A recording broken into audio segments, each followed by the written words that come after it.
चिकित्सक भी रहे हैं और मां नर्मदा सेवा यात्रा के प्रभारी भी रहे हैं। वर्तमान में अभी मंत्री पद के दर्जे पर वो आसीन है। इस लिहाज से पूरा संगठन कहीं ना कहीं एकजुट होकर उनके लिए चुनाव लड़ा है। तो इस बार क्या संगठन शक्ति या फिर व्यक्तिगत छवि के विरुद्ध ये चुनाव जो है अभी तक हमने देखा था, क्या आकलन जो अब तक हुआ था उसके बेस पे ही क्या रिजल्ट आएगा, ये देखने वाली बात होगी। चंद घंटों का समय, 9 बजे से काउंटिंग एमएलबी परिसर में शुरू हो जाएगी और उसके बाद लगभग ये उम्मीद है कि 2 बजे तक तस्वीर साफ हो जानी चाहिए। 24 राउंड होने हैं, 16 टेबलें लगी हुई है और 79 वार्ड के पार्षदों का ये चुनाव है। दिलचस्प मुकाबला, निर्णायक दिन आज का है और हर उम्मीदवार मां नर्मदा के आशीर्वाद के साथ इस दिन की शुरुआत को कर रहा है। रीनू जी बिल्कुल।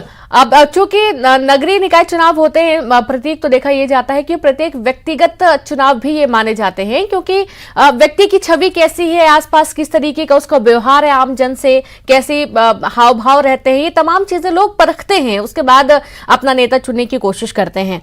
आप ग्वालियर का रुख करते हैं। सुशील, कैसा माहौल लग रहा है, क्योंकि बीजेपी और कांग्रेस दो प्रमुख पार्टियां हैं जिनके बीच में टक्कर है, बाकी निर्दलीय भी काफी सारे लोग मैदान में उतरे हुए हैं, तो फिलहाल कैसा माहौल ग्वालियर में?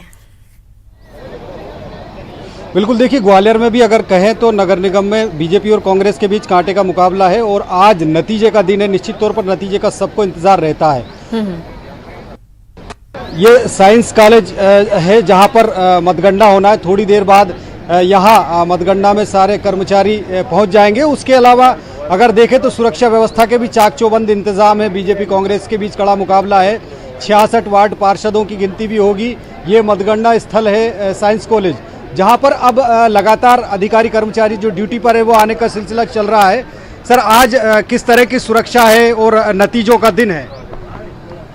ये मतगणना स्थल पर पूर्ण सुरक्षा व्यवस्था लगाई गई है। बाहर ट्रैफिक के पॉइंट लगाए गए हैं जिनसे कि ट्रैफिक डाइवर्ट किया जाएगा। सभी जगह पे माइक लगाए गए हैं जो आम जनता को ट्रैफिक डाइवर्ट के संबंध में सूचित करेंगे।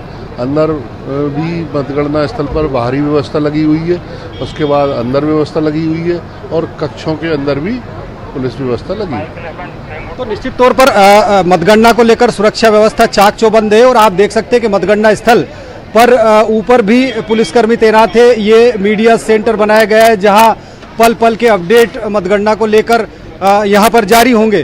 तो कहीं ना कहीं आज अगर देखें तो ग्वालियर में ग्वालियर नगर निगम के साथ जो 6 अन्य नगरीय निकाय है जिनमें डबरा नगर पालिका और 5 अन्य नगर परिषद है, उनके जो प्रत्याशी हैं ग्वालियर में मेयर के साथ ही जो अन्य 6 नगरीय निकाय है उनके पार्षद प्रत्याशियों के भाग्य का फैसला होगा। ग्वालियर में बीजेपी की सुमन शर्मा और कांग्रेस की शोभा सिकरवार के बीच सीधा मुकाबला है और दोनों के बीच कांटे की टक्कर मानी जा रही है। अभी तक यहाँ पर बीजेपी ही नगर निगम पर काबिज रही है, तो करीब 52 साल का जो रिकॉर्ड है उस रिकॉर्ड को बीजेपी बरकरार रखना चाहती है, वहीं कांग्रेस जो इस रिकॉर्ड को तोड़कर एक नया इतिहास बनाना चाहती है। तो आज वो दिन होगा, आज ये तय होगा कि आखिरकार बीजेपी इसका पर कब्जा बरकरार रखती है या फिर कांग्रेस यहाँ 52-57 सालों का रिकॉर्ड तोड़ती है। जी बिल्कुल, और देखना यह है कि पिछला रिकॉर्ड टूटता है या फिर यहाँ पर बरकरार रहता है। अब बार बार यही तमाम जो सीटें 11 सीटें हैं, ये प्रमुख बड़ी सीटें हैं। आप प्रतीक, आपके पास आते हैं। संस्कार थाने का जो मिजाज है वो हमेशा बदलाव की तरफ भी कई दफा रहता है और कई दफा नहीं भी रहता है, क्योंकि ये भी बार बार कहा जा रहा है कि जब वोटिंग प्रतिशत ज्यादा रहता है तब बदलाव के आसार रहते हैं, कम रहता है तब माना कि सब लोग संतुष्ट हैं मौजूदा जो भी उनके प्रतिनिधि, जो भी उनके नेता हैं, उनको लेकर। तो कैसा माहौल है? देखिए, बीते 2 दशकों की बात करें तो लगभग 2 दशकों से बीजेपी का कब्जा नगर निगम सीट पर है। महापौर और अध्यक्ष जो हैं वो बीजेपी से ही यहाँ पर आ रहे हैं, लेकिन इस बार टसल बेहद ज्यादा हो चुकी है, जो कि टिकट वितरण को लेकर के पहले उम्मीदवार चयन को लेकर के सवाल उठे, सोशल मीडिया पर तमाम बातें हुई, लेकिन इनमें बीजेपी की ओर से विशेष तौर पर जिस नाम पर मोहर लगी उसके बाद कहीं ना कहीं जो डिसबैलेंस था उसे बैलेंस करने की कोशिश पार्टी द्वारा यहाँ पर की गई थी। लेकिन फिर भी संगठन रूप शक्ति के रूप में बीजेपी आगे आई। तमाम बड़े नेता, सीएम शिवराज सिंह चौहान खुद 3 बार जलपुर संस्कार थानी पहुंचे थे और अन्य चुनावी आयोजनों में वो शिरकत कर चुके हैं। ऐसे में बेहद दिलचस्प मुकाबला है, बार बार हम इस बात को यहाँ पर कह रहे हैं। लेकिन फिर भी जैसा कि मैंने कहा कि 2 दशकों से बीजेपी है, तो यहाँ एक मजबूत कब्जा बीजेपी का अब तक रहा है। तो क्या ये मजबूत कब्जा कायम रहता है या बदलाव होता है? बेशक पार्षद अगर बात करें तो 79 पार्षदों का जो मुकाबला है उसमें बेहद टसल है।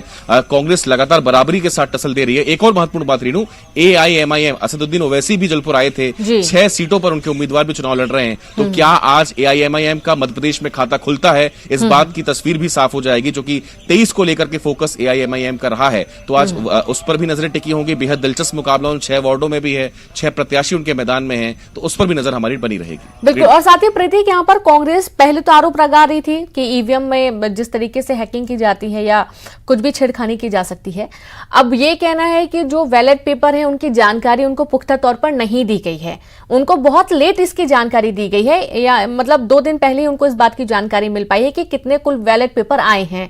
ये भी आरोप अब लगाए जा रहे हैं।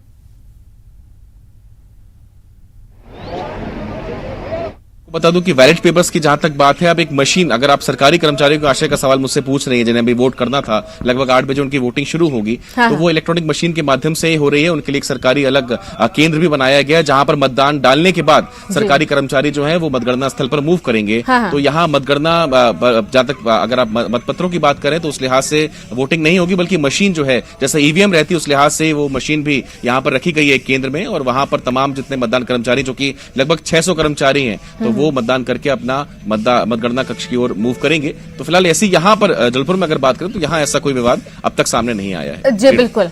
अब ग्वालियर का रुख करते हैं एक बार फिर से सुशील। अब जैसा कि देख पा रहे हैं कि आपने जैसा बताया कि बीजेपी का लगातार यहां पर कब्जा था, और कब्जे के बाद से कांग्रेस ने भी बहुत मेहनत की है। कांग्रेस का भी पूरा दावा है कि यहां पर बदलाव के आसार हैं, जनता बदलाव चाहती है, क्योंकि विकास हुआ नहीं है। और विकास इसलिए नहीं हुआ है सुशील, क्योंकि बारिश जब हुई और बारिश के बाद जिस तरीके से नई बनी सड़कों की पोल खुली है, उसके बाद से जनता समझ चुकी है कि किस पर भरोसा जताना है। बिल्कुल सही बात है। देखिए, जनता ने किसके भाग्य का बटन दबाया वो आज दोपहर बाद तस्वीर साफ हो जाएगी। लेकिन कहीं ना कहीं कांग्रेस ने जिस तरह से ग्वालियर में चुनाव लड़ा, बरसों बाद ये पहला चुनाव था जिसमें कांग्रेस मजबूत स्थिति में, कांटे की टक्कर देने की स्थिति में आई। अगर 2010 की बात करें तो 2010 में यहाँ बीजेपी की समीक्षा गुप्ता ने 36,000 वोट से जीत दर्ज की थी। 2015 में जब नगर निगम चुनाव हुए तो उसमें विवेक शेजवलकर ने यहाँ करीब 99,000 वोट की जीत दर्ज की थी। तो करीब 1 लाख से ज़्यादा वोटों से जीत दर्ज की थी पिछली बार बीजेपी ने, और पिछले 52-57 सालों से बीजेपी का रिकॉर्ड रहा है कि ग्वालियर नगर निगम पर वो कभी भी चुनाव नहीं हारी है। तो निश्चित तौर पर इस बार जिस तरह से कांग्रेस ने दमदार प्रत्याशी शोभा शिकरवार के रूप में दिया है, शोभा शिकरवार के पति सतीश शिकरवार जो खुद कांग्रेस के विधायक है ग्वालियर पूर्व सीट से, तो कहीं ना कहीं ये कद्दावर कांग्रेस की नेता रही है और उनने चुनाव मैदान में ताल ठोकी है। तो उसके बाद बीजेपी के लिए भी ये मुकाबला कांटे हो गया।